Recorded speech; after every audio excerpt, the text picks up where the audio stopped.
Hey guys, welcome back to Joystick News. Today, we're stepping back into the world of Star Wars Jedi, Survivor, and it becomes immediately apparent that developer Respawn Entertainment wasn't looking to reinvent the wheel. In nearly every way, Star Wars Jedi, Survivor is a smart evolution of its predecessor, refining the mechanics, deepening the lore, and ensuring fans are in for another great time in a galaxy far, far away. World design. At a hands-on preview event for Star Wars Jedi, Survivor, we were given about 4 hours to explore one of the new planets in the game, called Koboh. While a lot of what was on display felt similar to Fallen Order, each component has been expanded to ensure the game doesn't retread familiar territory. Koboh has the look and feel of the locale seen in Fallen Order, but it is far larger and more diverse. The singular environmental aesthetic of the previous game has been traded for a space that is at times barren, then lush, and then almost magical in design. On top of that, the design of Koboh is far less linear. There is a critical path for players looking to move the main story mission along.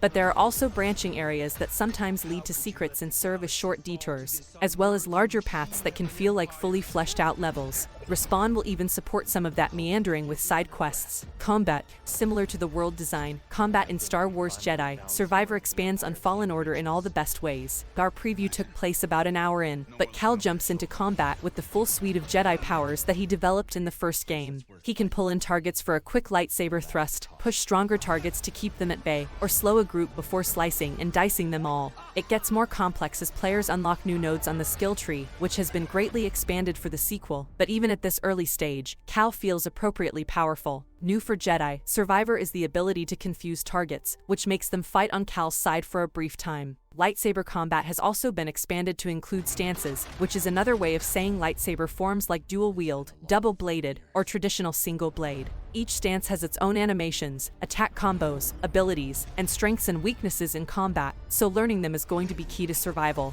Customization. Customization was a small part of Fallen Order and has been greatly expanded for Star Wars Jedi, Survivor. It's all purely cosmetic from what we can tell, but Cal is more customizable in terms of pieces of his clothing, hairstyle, and facial hair. BD1 has its own customization options, and the lightsaber customization is back, allowing for users to change the color of their saber very early on. Puzzles and traversal. Puzzles and traversal are still key components to the experience as well, but again, nothing felt like retreading old ground. Star Wars Jedi, Survivor builds on the ideas seen in Fallen Order to great effect, allowing players to jump right into using force powers to solve problems. Story. The preview did include a good amount of cutscenes and story bits, but it is better to save that for when players get their time with the game at the end of this month.